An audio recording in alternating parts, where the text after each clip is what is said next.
Welcome to the third annual Full Circle Drug Summit. There's so many people here. This is amazing. We're so glad that you guys are all here. Kayla, stop taking pictures of me. My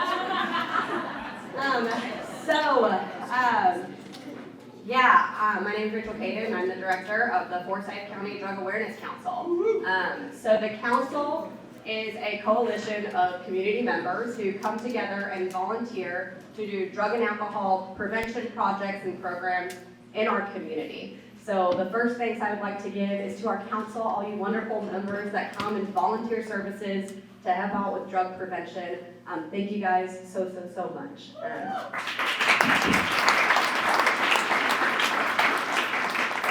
So a little bit about what we've learned this year is that 83% of youth members that were caught with drug and alcohol possession were caught with marijuana or THC. We've also learned in a recent study that 1 in 6 people that use marijuana under the age of 18 will become addicted. 1 in 6. Think about that. We've also learned in a recent study that if a young person has one other non-parental role model in their life, their chances of asking for help goes up 80%. That's a big deal, and that is why we are all here. Now, all that being said, we do have to ask ourselves, well, let me say this. We are very fortunate because of the statistics that we have a free program like Full Circle here. We are very fortunate. We are very fortunate that we have all the resources that are out in the front reading us and giving us information on how to help with this issue. But we do have to ask ourselves, as individuals and as a community, are we doing enough to respond to these statistics? Are we being innovative enough? Are we being creative enough so that we can be proactive to this issue so that we don't have to be reactive? Because I can promise you, the marijuana distributors, the people that are dealing the drugs, they're being innovative, they are being proactive, and they are who we are up against. So not to depress everybody, but we could use all the help that we could get as a council. So every first Wednesday of the month at 8 a.m. we have a council meeting at the United Way. Please come and join. Or if on your way out, sign up to get our emails and help out with the council get into prevention work. If you don't have time to join the council, on April 21st at the Cummings City Center, we're having our second annual Walk for Recovery. That is an event to help eliminate stigma, to be innovative, to be proactive. So please come and invite everybody you know to that event. We need to turn out for that. So the last thanks that I want to give is to our wonderful panelists. I know they're pretty nervous, and they're pretty brave, and they're coming here today to open up, be vulnerable, and give us a glimpse of their experience. Can we just get a big round of applause for them?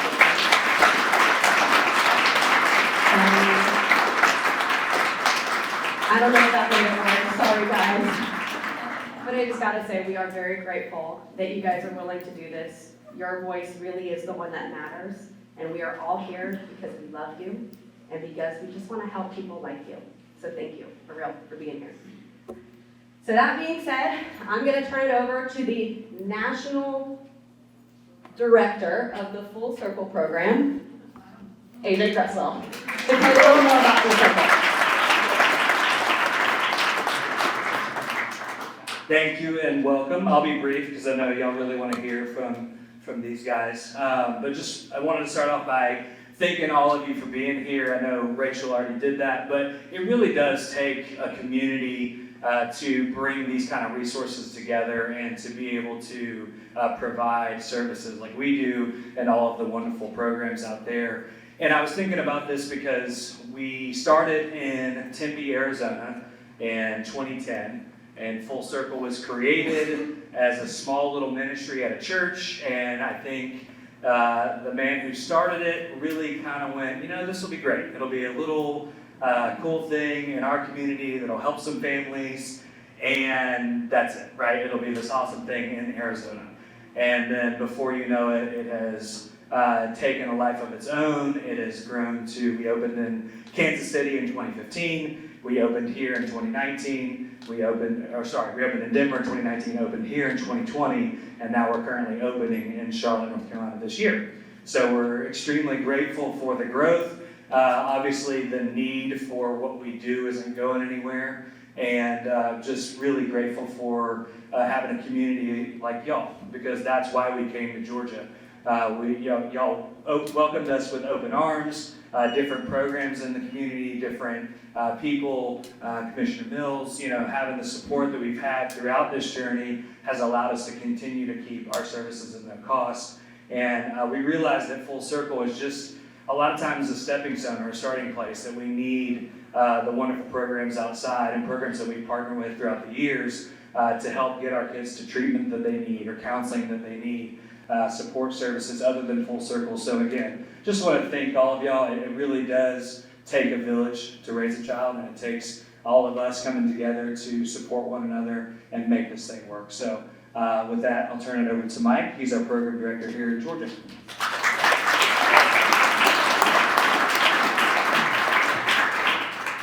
I know the other two already thanked y'all, but I wanted to thank you as well. So thank y'all for coming out this afternoon. It's an amazing, great turnout, and it's a privilege for us to be able to host all of y'all and hear from the kids firsthand on what they're seeing, what brought them in here, and just different struggles throughout the whole process. So I wanted to take a quick moment to introduce our panelists. So up first we have Ashley. She has 9 months sober.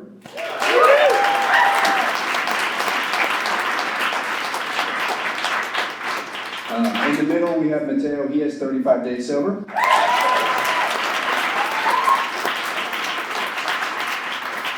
And then on the end, we have Zach, and he has a year and 1 month sober.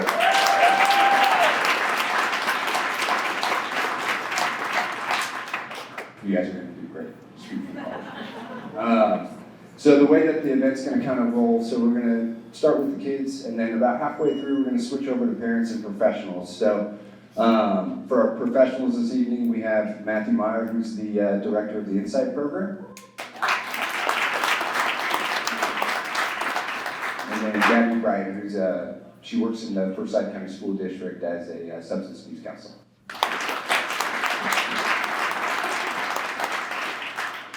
And then we have a couple families, so we have Gina Murray and then Galen Mark-Draper.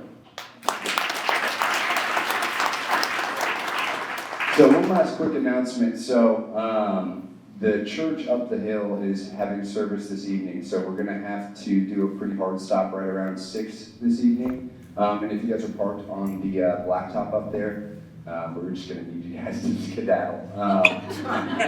They're not too happy with me, so we took all their parking. So last but not least, I'm going to turn it over to Commissioner Mills. She has absolutely been amazing. This is our third annual one, and like I said, it's been really, really insightful into what the young people are seeing. And Commissioner Mills has never been afraid to stand up for this community and what they're seeing, and continue to fight for the young people here. So I'm going to pass it over to Commissioner Mills.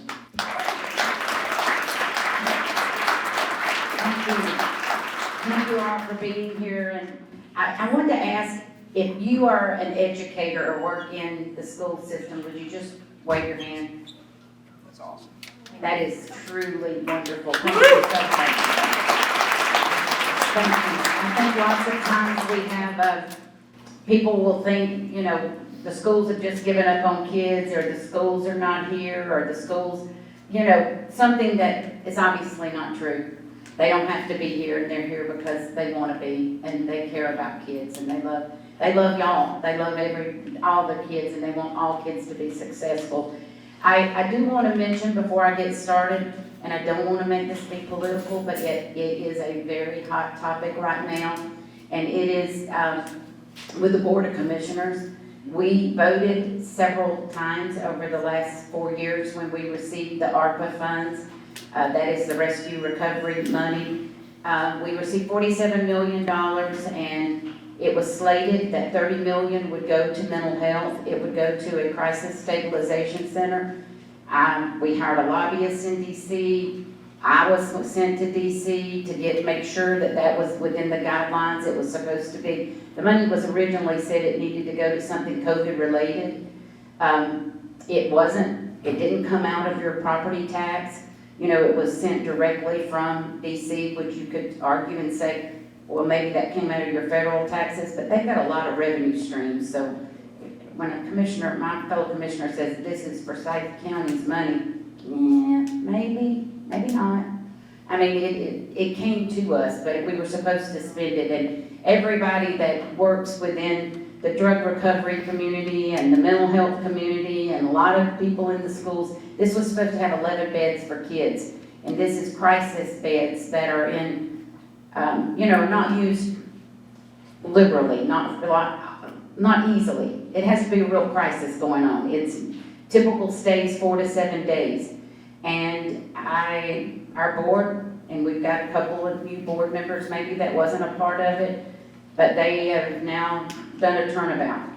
And they approved the 114 million admin building, and this was supposed to go on the campus with it, and they have not approved it. We had a listening session on Monday, and it was supposed to be voted on yesterday, and it's been postponed for 1 month to March the 12th. I think that they're going to do something. My fear is it's just to appease the public. We had 200 people there on Monday that spoke out. It was a great turnout. For those of you that came, thank you, thank you, thank you. But this has got, you can say, oh, this doesn't have anything, this is not drug related. It's definitely drug related. Because if we can help kids downstream, we can help, we're gonna have fewer adults that wind up in court later. We're gonna have fewer adults that are gonna be in jail. We're gonna have fewer adults that just the pressure it puts on the system will be so much better if we can help kids, the younger, it helps the high schools. There's just, for anybody to say it's not, it does have a detox within it in this crisis stabilization. Instead of letting the jail be used as a place to detox where people die, we had 1 or 2 die last year. It would be nice to have a medical facility where people can detox. It is a big, big, big deal because we will never have that money again. We will never have $30 million dropped in our lap that we could do something that helps the mental health of people in Forsyth County. And when it's gone and they vote to put it toward, just to give you, a mile of 4-lane is $22 million. So if they say we're gonna put it toward your road, how many people are gonna recognize if you get 1 mile of road versus saving lives? I just don't believe that that's or to go toward our water intake or our water discharge. Those are all where it can go. Or to help with the widening of McGinnis Ferry, because we're wanting to get a hockey arena. I think that this is our one shot.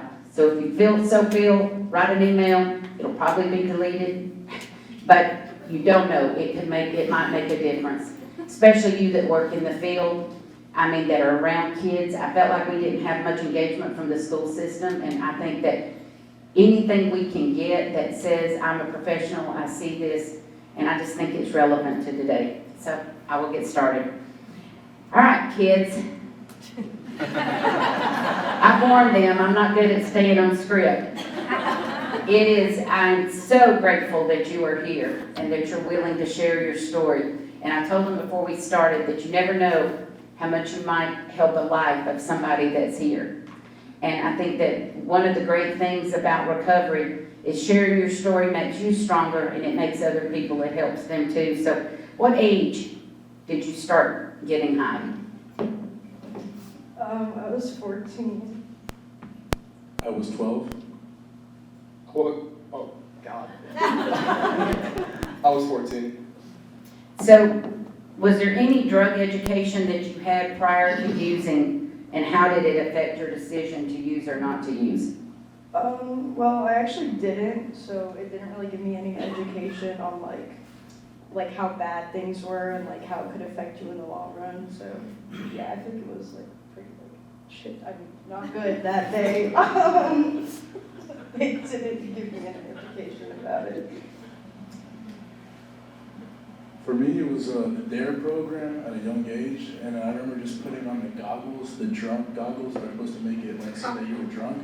And out of anything, it didn't scare me, it made me curious, actually. I also had the DARE program, and at first it scared the crap out of me. And then when I went more into the program, I got more and more curious, and then here we are today. I'm curious on that. Do you think that there could have been something in place, so now that you've been in recovery and you have experienced therapy or you have experienced, you're more educated about the effects and how the brain works, and do you think that at a younger age, before you ever used, if someone had taught you like an adult as far as explaining the brain and how it reacts and the consequences of the younger you use, the more apt you are to be an addict? I mean, do you think it would have made a difference or no? Yes, ma'am. If it wasn't such a taboo topic, and someone came to me and be like, "Hey, this is what happens to your brain. This is what happens. These are the effects of it, and the more you use, is only fun for a little bit, and then you become really addicted to it, and then you're just using just to feel just normal." If someone had that when I was younger, most likely, not 100% confident, but I most likely will not be in the same situation today because I would have more knowledge on it. Keep the mic for a minute because you've been sober the longest of the three up there. Yes, ma'am. I'm curious. My dad, who was an alcoholic and went to treatment several times, used to say that the best counselors he had were people that were in recovery too, because you can't BS somebody that's been down the same road. They know when you're lying. Do you feel like that in your experience with counseling, having a person that relates to be there for you in a school setting would be important? Oh, 100%. When I first came in here, tried to lie to Mike, did not work. Went to Insight, tried to lie to Matt and Cravar, did not work. I tried to lie to a lot of people, none of them bought it. And honestly, if we had that in schools, if someone's in addiction and they can see the early onset site, what's the word? The early, God, I'm blanking on this word. If they can Just wait till you get 62. I'm only 17. Yeah, but if there was a counselor that was trained and has been through addiction, from Full Circle or Insight in a school setting, I think that would benefit a lot more kids because I could lie to my school counselor now all day. She would buy it. If you have someone in addiction or who's been through addiction, they won't buy it one bit. Thank you. All right, so let's go into the reasons you think that you started. Let's let Mateo. So, people say self-esteem, peer influence, fun. Why do you think you started? Well, at first, I started at 12. I was forced by my older cousin in a weird way. But then after that, I also saw it as a normal thing. If my family's doing it, maybe I should do it. My friends are doing it. It might be the normal thing to do. And then I started doing it and using it some more. I decided it was, I would numb my feelings. I had a lot of mental issues growing up. And for some reason, as soon as I would get high, I would just forget all about that and just feel like a normal person, feel happy. But that quickly turns into another type of demon. All right, Ashley? It's because why I started using it. Yeah. All right. Well. Why did you start? I think mine was a lot of my anger, because I was just always angry. I mean, I still kind of am, but I've learned how to cope with it. It calmed me down a lot, and I also had a lot of other mental issues. So it just kind of what Mateo said, numbed everything, and I just loved it. Thank you for being honest. What type of substances were you getting access to, and what substances now do you think are easy to get access to in the community? Yeah, you can give it. Well, I kind of there are a lot of apps you can get it on, which makes it very susceptible and easy to get literally anything. But I think at least in schools and stuff, I'd say weed, because everybody's smoking, and it's just kind of a pandemic in its own. So I think that's the most easy thing to get. And don't you think that, I know as far as parents, kids, I think more kids are getting hooked on weed because it's so strong now. Oh, it's definitely not real weed. Is it stronger in the cartridges that you vape? I mean. Is that how most kids use it, is vaping? Yes and no, but I feel like it could be stronger in like the little like cards because like you don't know what's in it. Like it could be anything. They could market it as weed and it could be like literally anything else. So please tell me that the app is not like Amazon and it has a drop-down menu and you can get whatever drug, like it doesn't have things you can choose. No. Okay, thank you. I don't know why that makes me feel better, but it does make me feel somewhat better. All right, Mateo, tell me about the substances. What did you get hooked on? What do you feel like you're most addicted to? For me, it was definitely marijuana, but back to what she was saying, is it's not real. To explain that fact, I was smoking a lot of marijuana, actual plant, thinking it was real marijuana, buying it as it was real marijuana, just to figure I was fentanyl laced.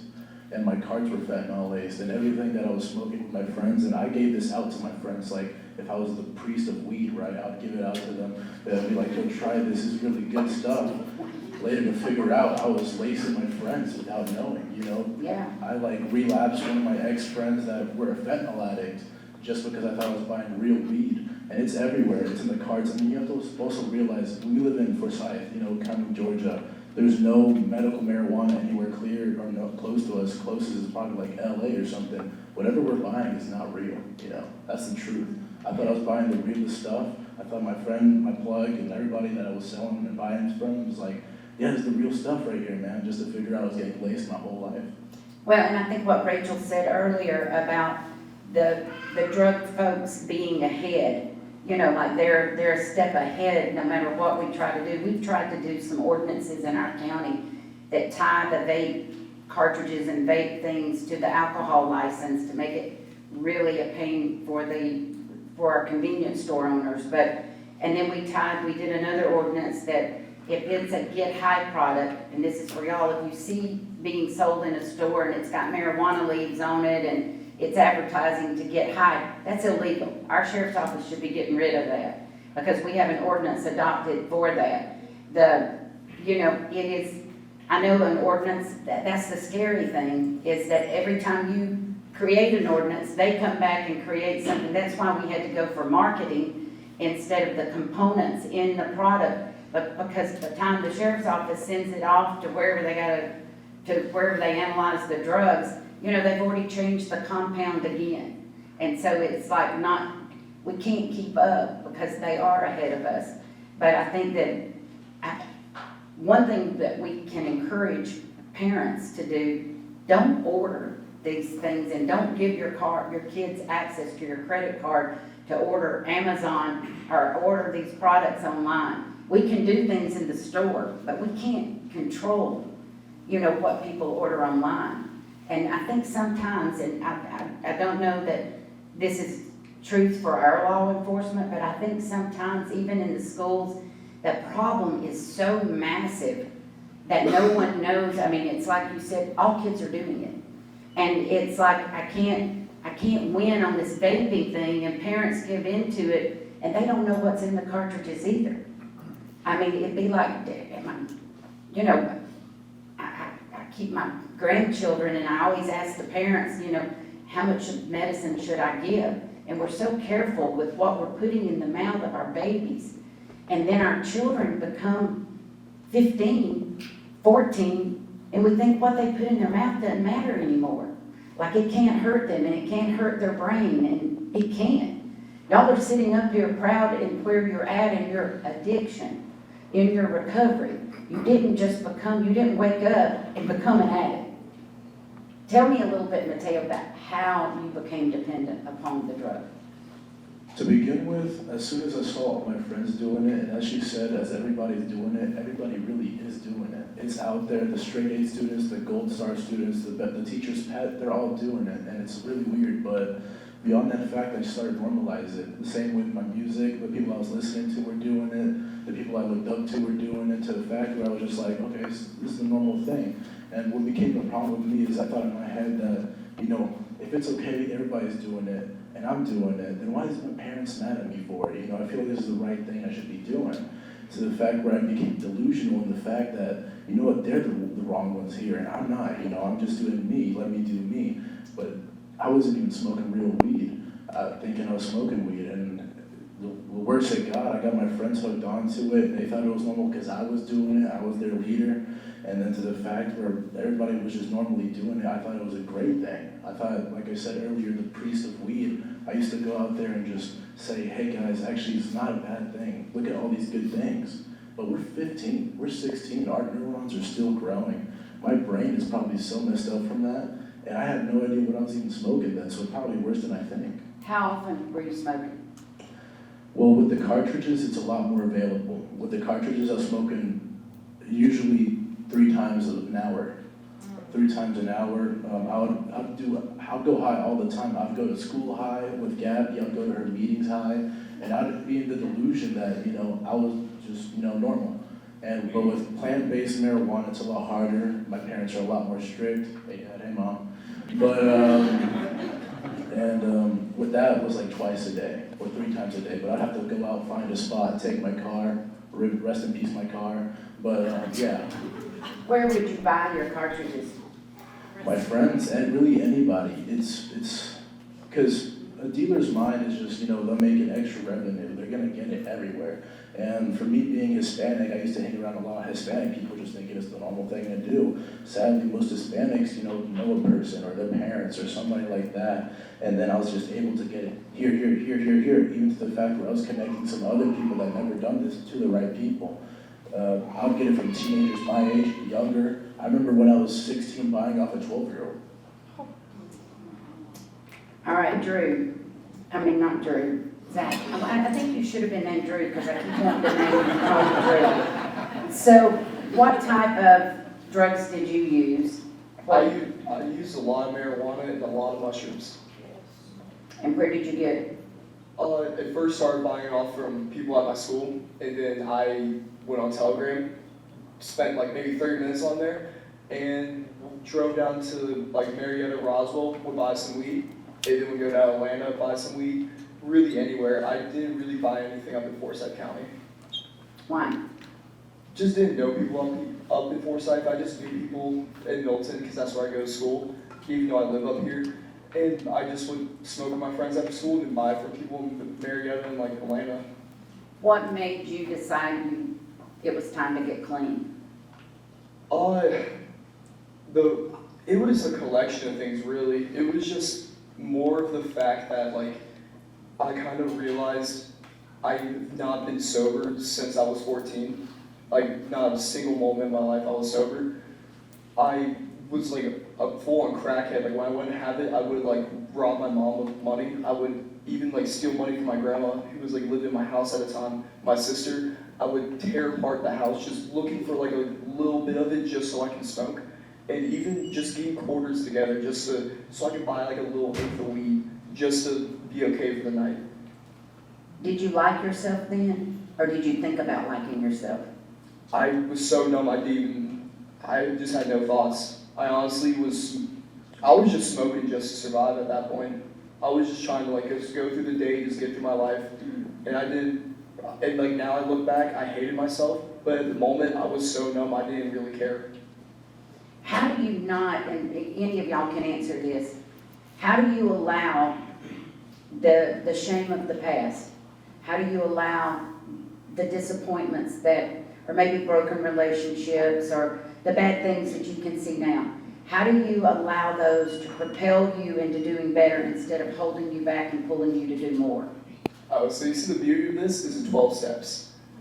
When I first came here, I felt awful, and when I really started working the steps, every single step has helped me improving my relationship with my parents, and making amends for the people I've wronged in the past, and even just getting all the stuff I want to tell people off my chest. That's a great answer. But I think it is one that people need to hear. Because I think that the sins of the past lots of times hold you down so you can't move forward. They're the chains. And I think being able to free yourself of that and be able to overcome it, not let it be a hindrance, like a block to keep pulling you back. All right. Tell me, so pass the mic back, let's let Ashley. When you started using, were you concerned about your school, about your schoolwork? No, I didn't care about anything. That was like the last of my worries. The probably first of my worries was if I was gonna have enough to like get through the day, like weed or literally anything. And you use cartridges too? Yeah, I mean, I did a lot more than that, but that was probably like the most easy thing to get access to. And it was the thing that you couldn't go without? Yeah, I mean, I usually just put things on top of that. I used to mix a lot of things, which is probably not too good of an idea, but yeah, it was like my baseline. What about your parents? Did it bother you about them? No, I like really didn't care. Kind of like what Zach said, I would like ransack the house for money. Like they'd ask where it went and I'd be like, I don't know. Like, you probably just spent it. Like I'd gaslight them into thinking that they lost it or something. Yeah, it was pretty bad, but I didn't really care. That's what happens. Mateo, tell me, if you're comfortable, share how you hit rock bottom. Well, recently is actually when I hit rock bottom. I was smoking for a good 5 years of my life straight.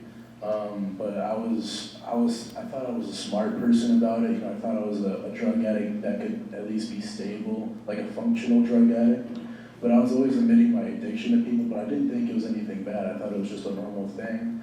Until I started getting hooked on more and more weed, the actual plant itself, because I fell in love with the process of it, the glass work of it. I remember buying a bong in Savannah, bringing it back, using it. And then I started noticing like I was really getting deep into it, especially when I brought my little brother into it. He was the golden child of our family, and he was getting curious himself. And I thought to myself, hey, you know, if I give him the safer stuff, which was not safe, maybe he'll turn out better, safer, you know. And he ended up getting hooked on it himself.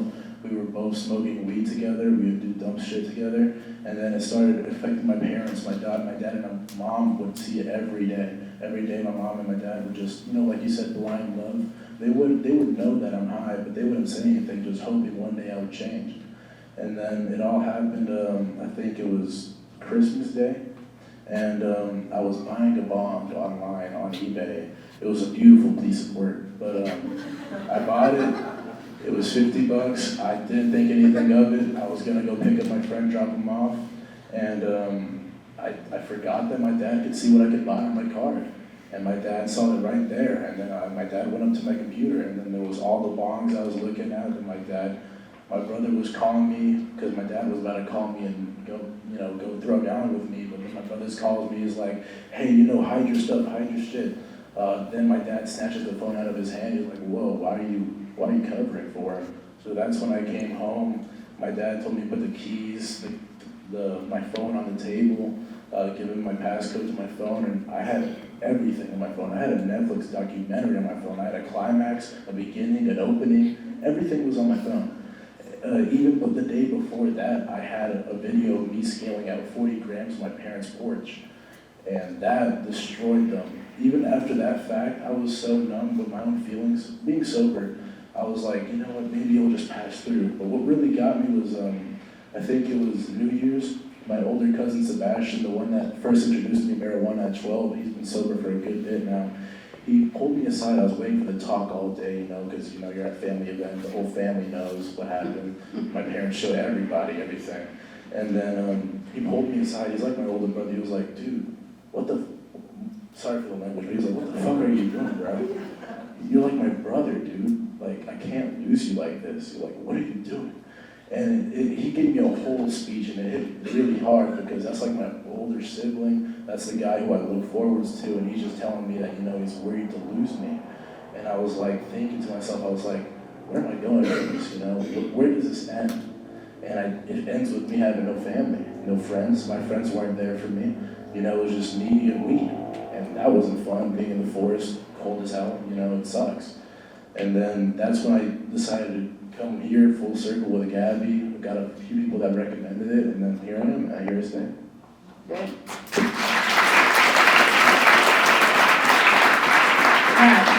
Zach, last question, and y'all can breathe a sigh of relief. But if you were talking to a younger person that had never used drugs, that say if you were talking to how old were you when you started, 14? 14, yes. You were talking to your 12-year-old self or your 13-year-old self, what advice would you give? Man, that's a loaded question. Honestly, I would lay it out just all up front for him, be like, hey, this is like where you're going to be leaded in your life if you keep doing this, and just tell him like this is like what it is. But then again, like if I do give him that advice, I wouldn't be in this position I am today, and I love my life like 10 times better. So that's like a little bit of a difficult question because like I want to help my younger self, but if I also didn't go through that, I wouldn't be like up here today speaking in front of all these people. But if you weren't here and you hadn't have made the choice to walk away, where do you think you'd be now? Dead in Atlanta. Let's end on that. It's very sobering. Now, the parents, the next team will come up. Thank y'all. Let's hear it for them.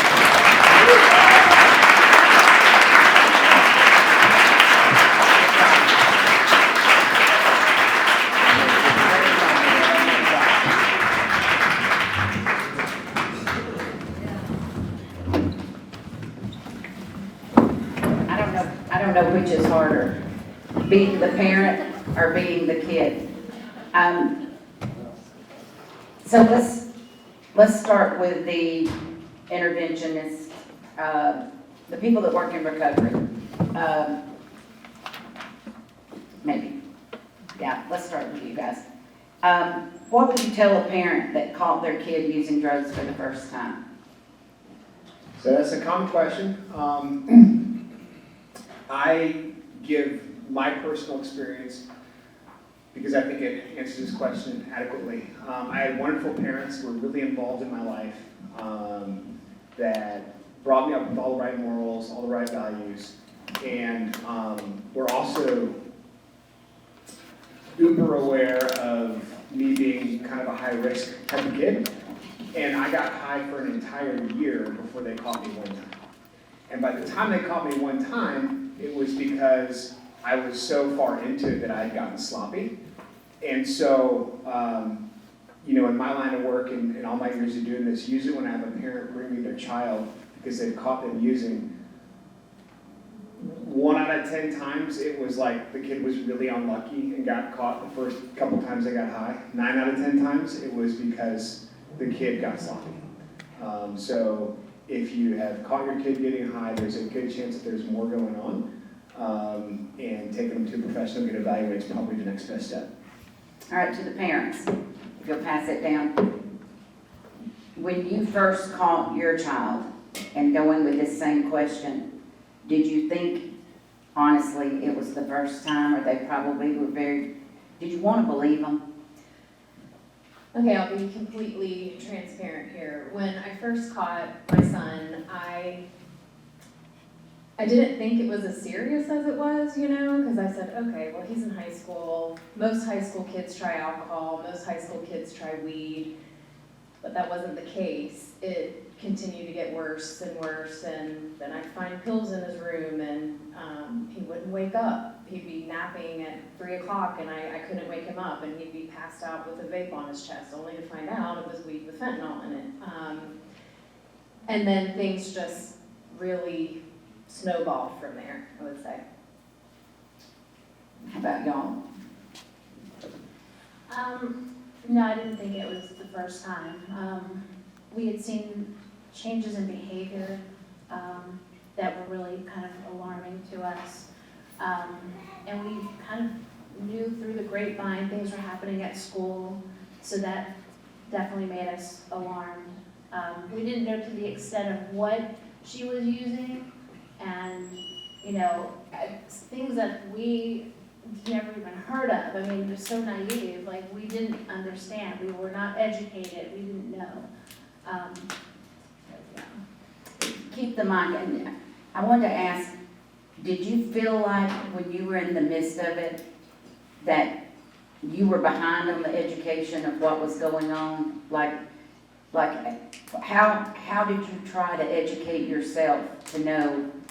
I mean, to me, it would feel like that my kid knows more than I do as a parent about about things I need to know about now. It's like, how do you prepare ahead of time? Usually people don't look for that until they're in the midst of the crisis. Well, and that's totally true, and in our case, we didn't know. We had, like I said, some of these things that later, and now we know she had used, tried, and other kids that she knows had used, never heard of, or never, I mean, we had no clue, and there was no education. The school didn't educate us, we didn't, now we know there's books, there's counselors, and therapists, and full circle, there's resources, but you don't prepare ahead. You pray, you hope, and you hope that your kid will make a good decision. But when everyone, like the kids upset, is doing this, you're really at a loss, and you really feel lonely. Yeah. So to Gabby, now that you've been a drug counselor in the schools for 2 years? Or 3? This is my third, yeah. Third year, and you have, I got to be principal for the day with Drew Hayes and got to be a part of your group, one of your groups that meet. But now that you've had a chance to absorb and listen to these kids, how do we go downstream? How does the school system go downstream and be able to help? And I know from being a part of the schools and they have all these special meetings and they ask parents to come at night and they even offer meals to get people there. And it's like it's so difficult to get parents to be a part until they're in the crisis. So, I mean, how can we do better to get parents educated as well as to reach kids? As far as like prevention goes, I would say probably the average age that I've, through collecting data at Gateway and whatnot, that some of the kids I see start using is actually about 12 years old. And that's the high potency marijuana typically that people have mentioned tonight. And so prevention-wise, I would suggest doing something that we do with the high schools in the freshman health classes, which is just the talks where we'll share our testimonies and we'll give ways of thinking and things like that. Earlier when Zach mentioned, if you would have heard something like that, even at that age, I think that would be really helpful prevention-wise. And then I think just advocating and offering these options. We've been able to do some voluntary groups at Denmark and Lambert, and it's been really productive, and the parents there have wanted to get really involved. So I do think it's not for lack of trying. I think it's more so just getting the message out there and, y'all being open, y'all being willing to share your stories. I think that's the most powerful. Anytime I ever have somebody come in and share their story at Gateway, I think that really rocks people the most, more so than, my old washed up butt can do sometimes. So, I think that's also super helpful as well.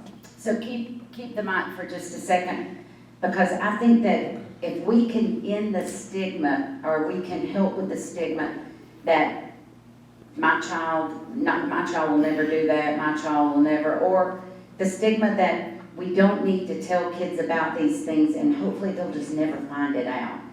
I mean, I want to give an example. I went with my daughter and we carried then my 4th grader, grandchild, to see Carrie Underwood. Carrie Underwood. Who smokes pot at Carrie Underwood? And we got out of the park, and we got out in the parking lot to go in. And you don't have to get into the concert because it's everywhere. I mean, when we were all in Atlanta, just walking down the street to go eat, lunch, it was everywhere. And so we were driving. This has happened to me all the time now. You're driving down the road and all of a sudden you're smelling weed. You're like, what the heck? I know you've got my window down. And this moron beside me getting high, driving down the road, and I can smell it in my car. And so I started doing my preaching about marijuana, and my daughter says, Mom, hush, my granddaughter, she's only in 4th grade. She doesn't need to hear this. And my granddaughter spoke up and said, I do need to hear it because I've already got kids talking about it around me. and I thought, see? I mean, I did, I thought that they're not too young, they need to hear it over and over again. They need to hear it's not the marijuana vote. I think parents need to hear it. They think the marijuana today is the marijuana they smoked, 20, 30 years ago, and it's not. It's not the same. It absolutely isn't the same. And so the education, I think the hurdle that the school system and some people in the medical field have to overcome is just educating people. So how do you see kids? Are they receptive when you start to educate them? Are they?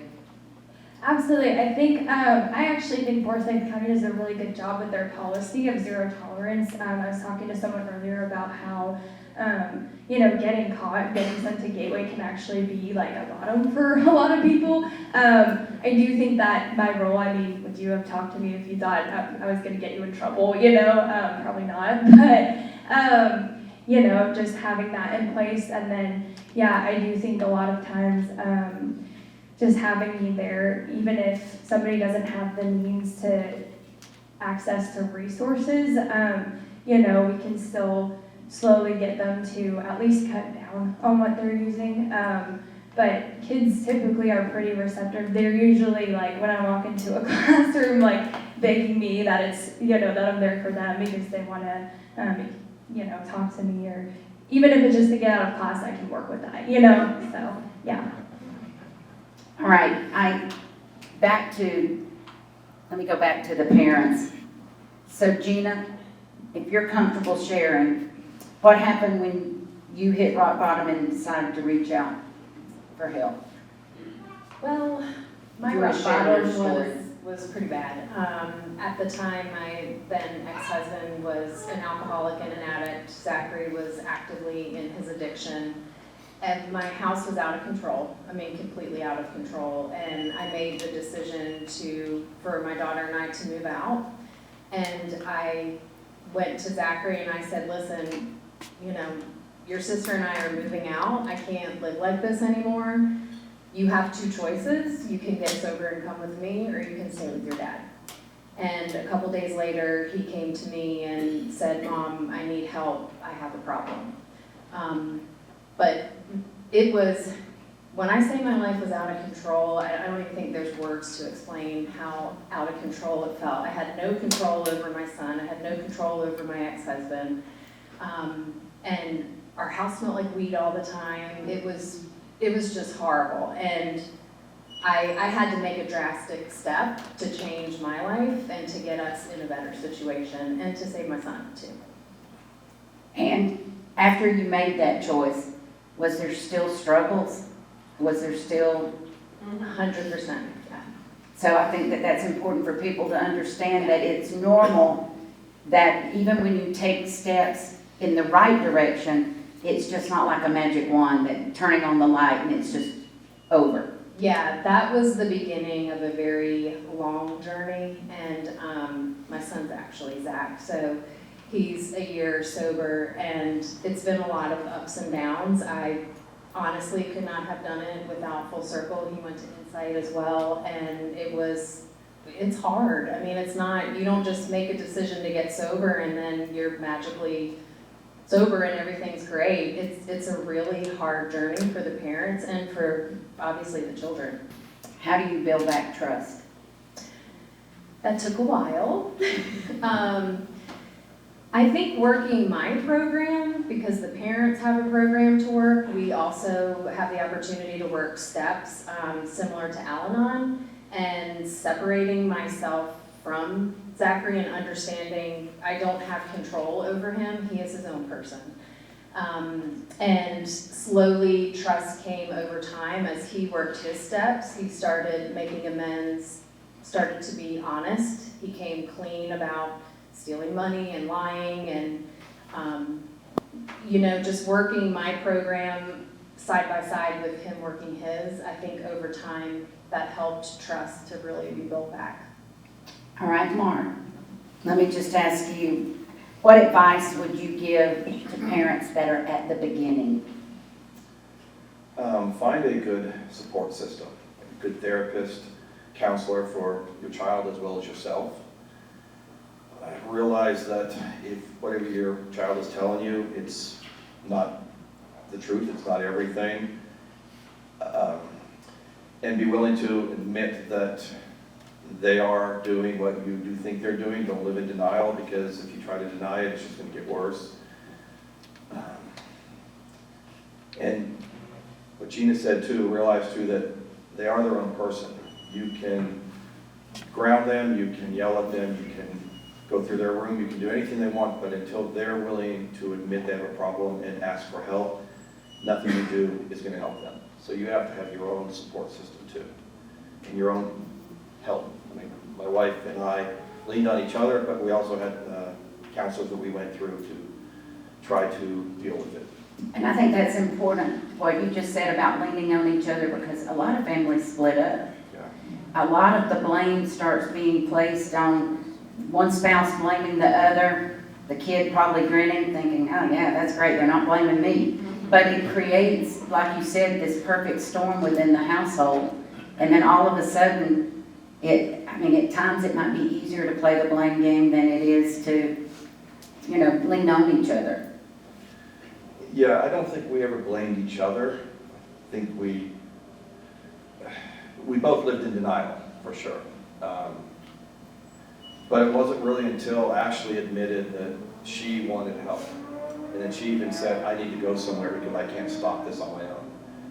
And we got with a very good therapist who helped us find a very good treatment center for her. And then until she did that and admitted she wants to help, she wants to get clean, it was a constant struggle. It was, she went through, I would say, 2 bottoms. And it took the second one before she got herself out. And I don't know how graphic you want us to get, but she had a friend that died from an overdose. But that didn't stop her. Then she ended up in the emergency room. And that's when I think she really did realize that she needed help. Well, Gail, let me ask you, what do you think professionals are doing that is best helping prevent people from using? What do you think is best in what you're seeing, your point of view in the treatment process? They're trying to educate, they're trying to make sure that people are aware of, and especially like with social media, they're trying to encourage families and parents to monitor your kid's phone and give them guidelines, give them boundaries, and when you say professional, you've got schools and you've got therapists, you've got school counselors and things. I know the school our daughter went to was a private school, and they did absolutely nothing. And I don't know if you want to tell this one before we did.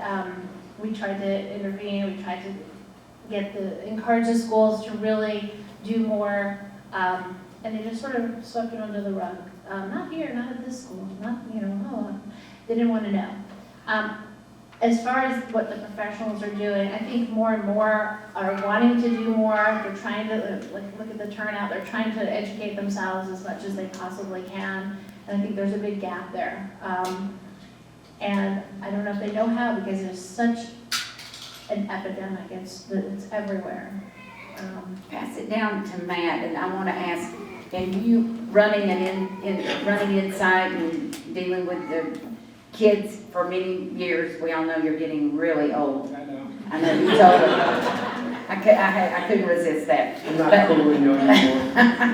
But how important are relationships and strong relationships to the recovery and finding that person of support? Vital. I really don't think recovery happens without it. I think there's a variety of really great programs out there, from self-help support groups to treatment centers, and everything in between. But the one commonality you will find in any successful recovery program is that peer connection, and the parent-to-parent connection. I'm sure all those parents will say that was probably the biggest aid, was having other parents that have been there, because you feel like someone understands me and gets what I'm going through with my kid. And for a young person getting sober, or for anybody for that matter, getting sober, having other people that they can really connect to, that's the name of the game. So to me, if that component isn't there, recovery usually doesn't take place. And it's probably even important before they ever use drugs to begin with, is keeping those lines of communication and having that person, that person that they trust, and just being honest. I think being brutally honest, I think that's most important in a kid, even if it's my 4th grade granddaughter.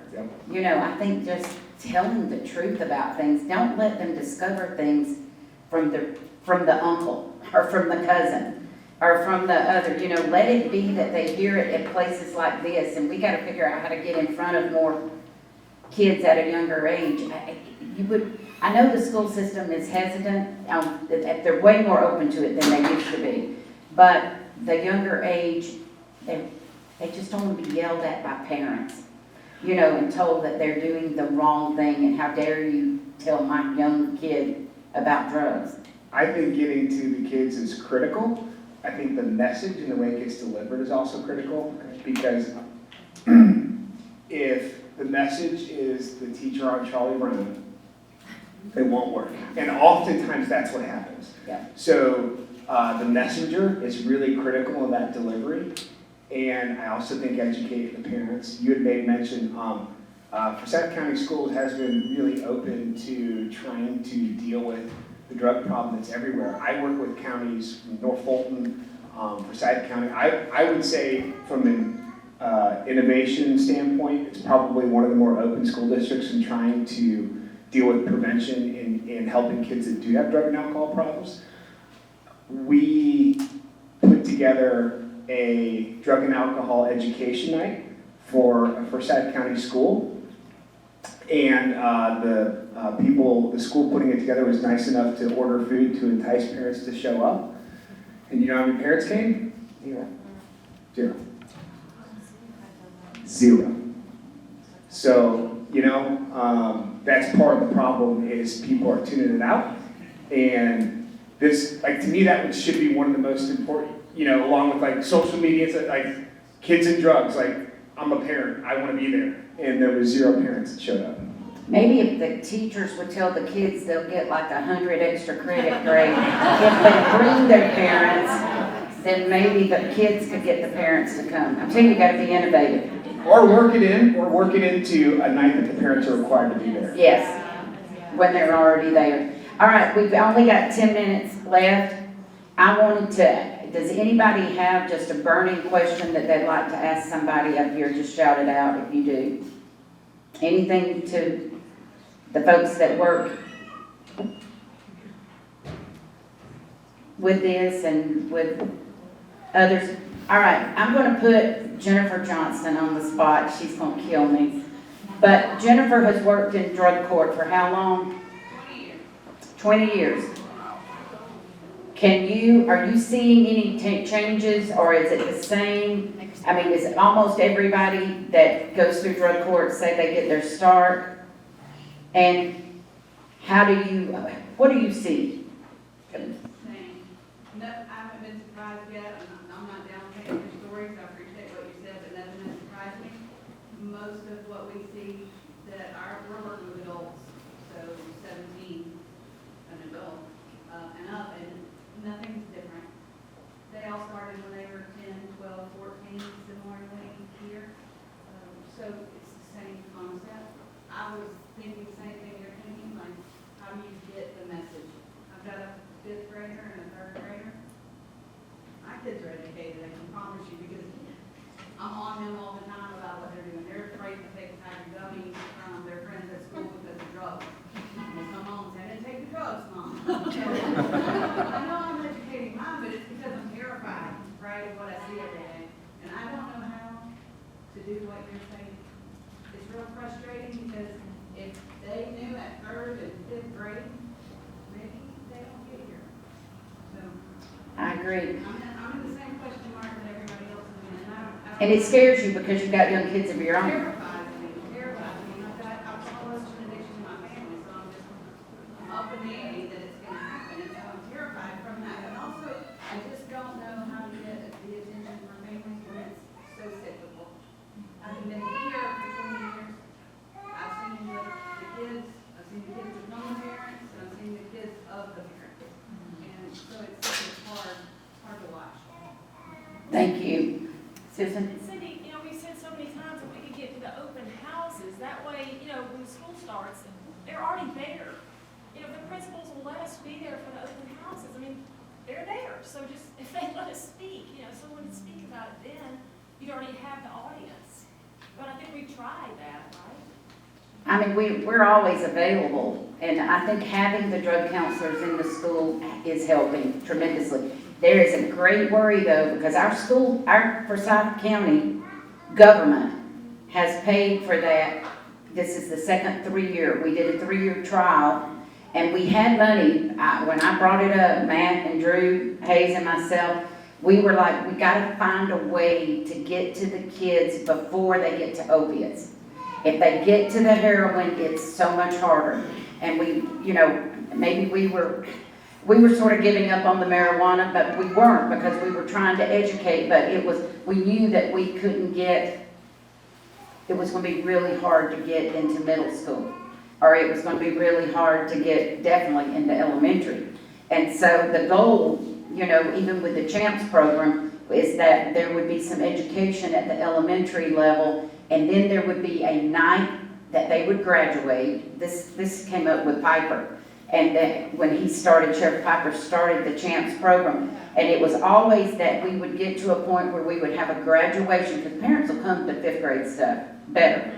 And then we would get them there for them to get their little certificate, and we would really hit them hard on parenting. And we would hit them hard on what to expect, and and we never got there. I've mentioned it to Sheriff Freeman several times, but hopefully we can get there. People, nobody wants for people to get mad at them except me. They're not, they don't push for, but we've got to do it younger. We've got to. I'm interested, Drew Hayes, you want to know a rock star principal that has really led the way.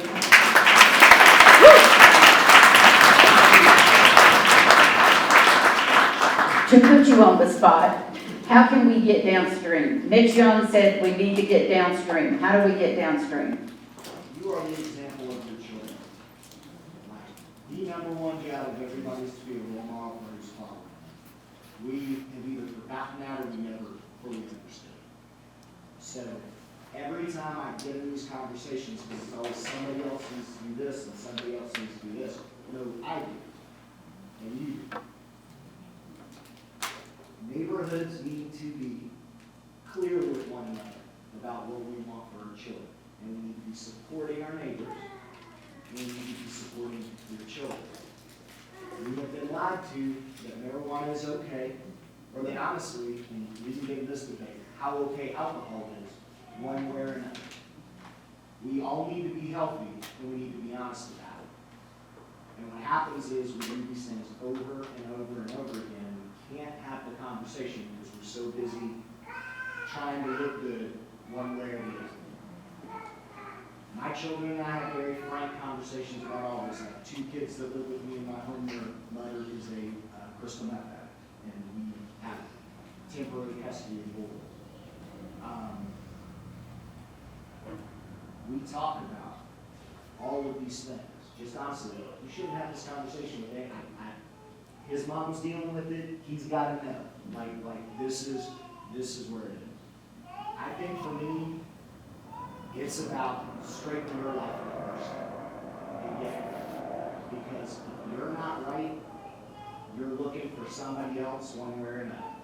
And then you team up with other people and you say, this is what it is. Because again, Matt Meyer worked almost a decade at Gateway volunteering every 2 weeks to meet with kids.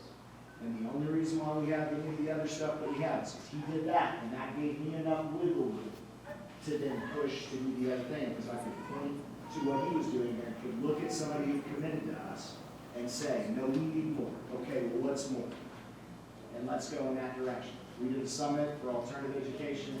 Mateo spoke and did a great job along with a panel of kids. In the rest of the state, this is what there is.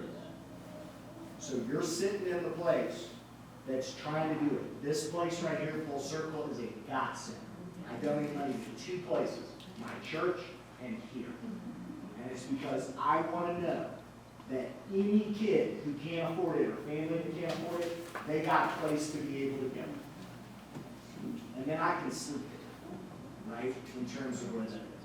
We have an amazing community. We have wonderful children. We don't need drugs. We don't need alcohol.